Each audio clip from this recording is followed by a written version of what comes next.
N-I-M-B-Y, NIMBY. That's an acronym that we all know very well, isn't it? NIMBYism, not in my backyard. If we usually use it when there might be some development or resource extraction or something might take place.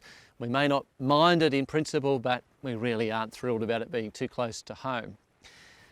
I want to talk to you for a couple of minutes about the Australian forest industries, and I've got an idea.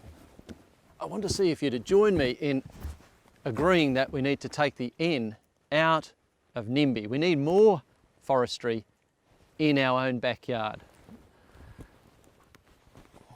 Do you know that the United Nations says that by 2050, there's going to be 9.5 billion people on planet Earth, 9.5 billion. There's going to be some big challenges with that. WWF and a whole lot of others are saying that at the rate that we're consuming resources, when we're trying to clothe and house and feed 9.5 billion people, we're going to need 3 planet Earths to do it. Well, that obviously doesn't work out, does it? Where are the answers? Well, surely at least some of the answer has to be in the world using more of those resources which are truly sustainable and renewable. And forestry has to be a big part of that answer. But here's the thing, not forestry everywhere, which is why I wanted to bring you here today.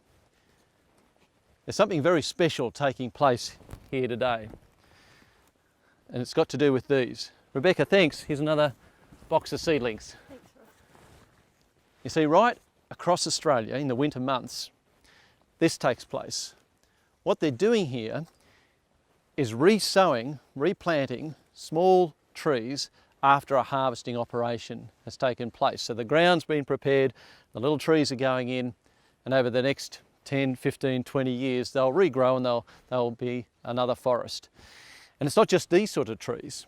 In the places where we harvest our natural regrowing forest, they carefully prepare the ground there too, and they re-sow and reseed, and again we get regrowth happening. So Australian forest industries really are the definition of sustainable resource use. So how are we doing when it comes to that global challenge of the fibre challenge of the world? How much timber and how much fibre products are we contributing? Not as much as you might think. We only contribute about 2% globally. It's my view that we can do a whole lot more.